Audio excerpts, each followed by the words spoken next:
प्रिय विद्यार्थियों, आज हम पढ़ने जा रहे हैं सुदृढ़ अथवा अच्छे निर्णयों के आवश्यक तत्वों, एसेंशियल एलिमेंट्स ऑफ साउंड और गुड डिसीजन मेकिंग अथवा निर्णय में ध्यान रखने योग्य बातें, factors to be considered in decision making. हम जानते हैं कि प्रबंध के उच्च यानी टॉप, मध्यम यानी मिडल एवं निम्न स्तर यानी लेवल होते हैं जिन पर किसी न किसी प्रकार के निर्णय अवश्य लिए जाते हैं अथवा सभी स्तरों पर ऐसी व्यवस्था की जाए ताकि सुदृढ़, साउंड अथवा अच्छे यानी गुड डिसीजन मेकिंग संभव हो सके। अब इसके लिए क्या क्या आवश्यक है? इसके लिए निम्नलिखित बातों पर ध्यान देना अति आवश्यक है। वो बातें 1 से लेके जो 14 है, 1 से लेके 12 है, उनका हम विस्तारपूर्वक अध्ययन करेंगे और ये जानने की कोशिश करेंगे कि एक निर्णय में ध्यान रखने योग्य बातें कौन कौन सी है। तो सबसे पहले दे रखा है समस्याओं का ज्ञान, नॉलेज ऑफ द प्रॉब्लम। अच्छे निर्णय के लिए निर्णयकर्ताओं यानी जो निर्णय लेने वाला है को समस्याओं का ज्ञान यानी नॉलेज होना चाहिए। वे उसको जो समस्या उसका सही रूप से उसको परिभाषित होनी चाहिए। इसके अभाव में किसी भी प्रकार का निर्णय ना तो उचित होगा ना ही निष्कर्ष पर पहुंचा जा सकता है। ठीक है, अगर जो समस्या है उसका ज्ञान नहीं है तो यहाँ पे जो निर्णय लिया जा रहा है वो उचित नहीं होगा और ना ही हम जिस मुकाम पे पहुंचना चाहते हैं, जिस निष्कर्ष पे पहुंचना चाहते हैं वहाँ पे पहुंचा जाना पॉसिबल नहीं होगा। तो सबसे पहला जो है निर्णय में ध्यान रखने योग्य जो बातें हैं उनमें सबसे इम्पोर्टेंट बात है समस्याओं का ज्ञान होना चाहिए। किसको? निर्णयकर्ता को। अगर उसको ज्ञान है तो वह जो भी निष्कर्ष पे जिस निष्कर्ष पे पहुंचना है वहाँ पे आसानी से पहुंचा जा सकता है। तो यहाँ पे इंग्लिश में इसको इस प्रकार से, for good decision the decision makers should have the knowledge of the problem and that should be defined it in the correct way. Without that, any types of decision will neither be proper not it will be possible to reach any conclusions. Okay, अब दूसरा है उद्देश्यात्मक यानी purposeful. जो निर्णय में ध्यान रखने योग्य बात है उसमें दूसरा है उद्देश्यात्मक, यानी इसका मतलब है निर्णय लेने से पूर्व उसके उद्देश्यों का निर्धारण कर लेना चाहिए। ठीक है, डिटरमाइन कर लेना चाहिए। क्यों? क्योंकि संस्था के उद्देश्य कितने स्पष्ट हैं, कितने व्यवहारिक हैं, निर्णय के स्तर को निर्धारित करते हैं। ठीक है, अगर जो उद्देश्य क्या है, उद्देश्य अगर व्यवहारिक है अथवा स्पष्ट है तो निर्णय में आसानी होगी। अगर इसका उल्टा, अगर उद्देश्य स्पष्ट नहीं है या अव्यवहारिक है तो निर्णय के स्तर को अवश्य रूप से प्रभावित करेंगे। तो यहाँ पे निर्णय लेने से पूर्व उद्देश्य क्या होना चाहिए? स्पष्ट तथा संस्था के उद्देश्य के अनुकूल होने चाहिए। Before the taking the decision it is objective should be well determined, extend of clarity of practicability of the decision determine the level of decision making, hence the objective of taking the decision should be clear and in accordance with the objective of the institution. तीसरा है प्राथमिकता यानी priority. संस्था के प्रत्येक निर्णय लेने होते हैं, ऐसी दशा में अच्छे निर्णय के लिए उचित क्रम में प्राथमिकता होनी चाहिए। इसके अभाव में क्या होनी चाहिए? संस्था के अनेक निर्णय लेने होते हैं। ठीक है, अब बहुत सारे निर्णय लेने होते हैं, वहाँ पे क्या होना चाहिए? जो निर्णय सबसे इम्पोर्टेंट है उनमें उनको आगे रखना चाहिए और इसके ऊपर इस प्रकार क्या होना चाहिए? ऐसी दशा में अच्छे निर्णय के लिए उचित क्रम में प्राथमिकता देनी चाहिए। ठीक है, आगे रखना चाहिए। इसके पश्चात समस्या पर विचार भी किया जाना चाहिए। जो प्रॉब्लम है उस पर भी विचार विमर्श किया जाना चाहिए। Various decision are to be taken in the institution, hence priority will be to be given in proper sequence for good decision. Consideration of the problem may be undertaken only after that। ठीक है, तो इस प्रकार next है मूल्य, यानी निर्णय में संस्था एवं प्रबंधक के मूल्य और आदर्शों की स्पष्ट झलक दिखाई देनी चाहिए। इसका परिणाम क्या होगा? परिणाम स्वरूप कर्मचारी व संस्थाओं को पता लगे कि संस्था एवं उसके प्रबंधक हमारे हित में किस प्रकार का निर्णय लेते हैं। तो ये भी इम्पोर्टेंट है। ठीक है, निर्णय में ध्यान रखने वाली बातें में जो मूल्य है, वैल्यू है, उसका भी काफ़ी इम्पोर्टेंट है। तो values and there ideas of the institutions and the managers should be clear and reflected in the decision so that the employees and subordinate may know what type of decisions are taken by the institution and the managers in their interest।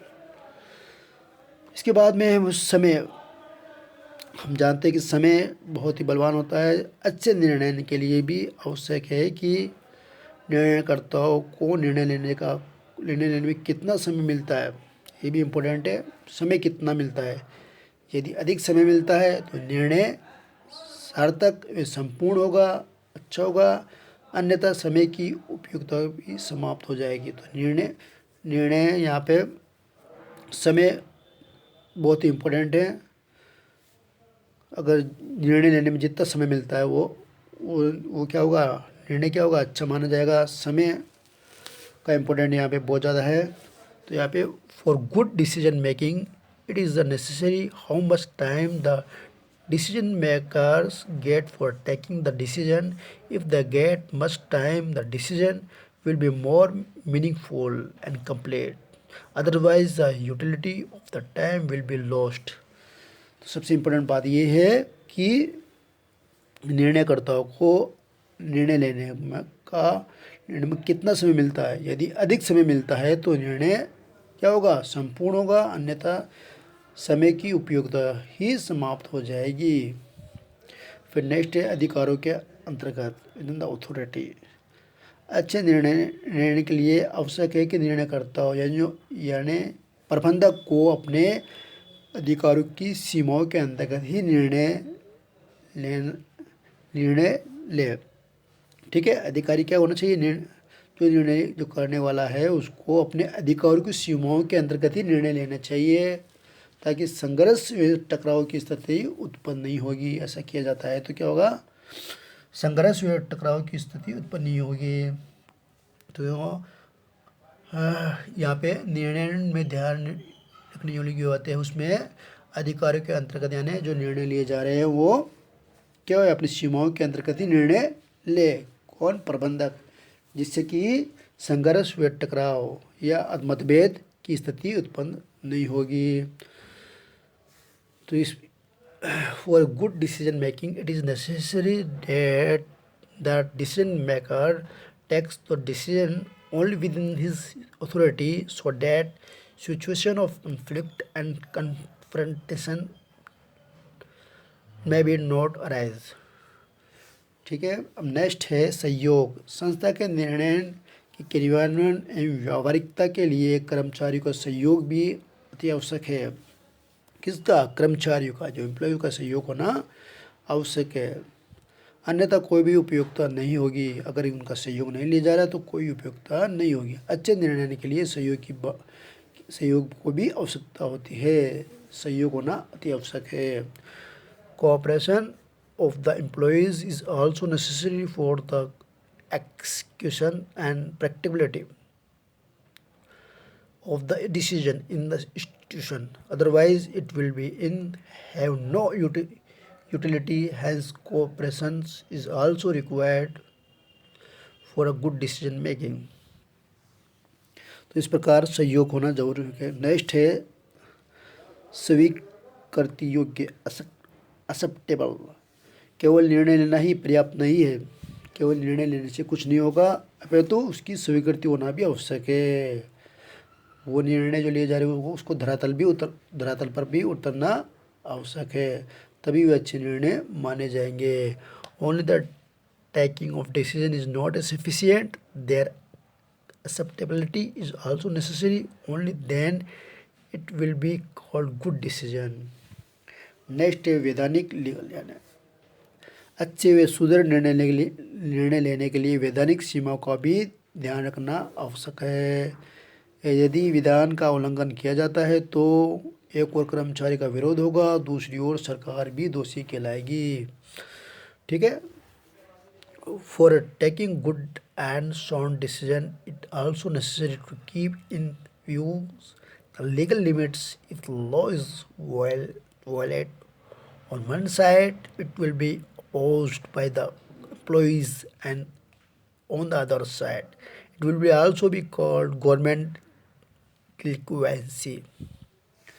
Next है व्यवहारिकता, practical. निर्णय लागत, परिणाम एवं क्रियान्वित की दृष्टि से व्यवहारिक होनी चाहिए। यही नहीं, निर्णय विभिन्न पहलुओं की दृष्टि से भी किए जाना चाहिए। ठीक है। तो इम्पोर्टेंट यहाँ पे the decision should be practical from the views of cost result. ठीक है, रिजल्ट भी होना चाहिए और कॉस्ट भी होना चाहिए। इन इम्प्लीमेंटेशन, तीनों बातें ध्यान रखनी चाहिए। कौन कौन सी? Cost, result and implementation. Not only that decision should be made by keeping various expect in view. Next है अपेक्षाओं की पूर्ति, फुलफिलमेंट ऑफ डिमांड। अच्छे निर्णय के लिए संबंधित कर्मचारी मांगों या इच्छाओं एवं आवश्यकताओं का संतुष्ट होना भी आवश्यक है। ठीक है। अच्छे निर्णय के लिए संबंधित कर्मचारी मांगे यानी डिमांड्स, इच्छाएं, एक्सपेक्ट एंड अपेक्षाओं का संतुष्ट होना भी आवश्यक है। Satisfaction of concerned employees' demand, expressions and expectation is also necessary for good decision making। Last है नैतिक, authentic, ethical decision है नैतिक। लास्ट क्या है? नैतिक यानी एथिकल। अच्छे व सुदृढ़ निर्णय तभी माना जाएगा जबकि वे नैतिक मूल्य के अनुरूप हो। Decision will be called good and sound when it is the accordance with the ethical values। तो इस प्रकार एक सुदृढ़ अच्छे निर्णय में आवश्यक जो तत्व है, एसेंशियल एलिमेंट्स ऑफ साउंड और गुड डिसीजन मेकिंग, निर्णय में ध्यान रखने वाली बातें इस प्रकार थी। तो ये यहाँ पे टॉपिक कंप्लीट होता है। Thank you.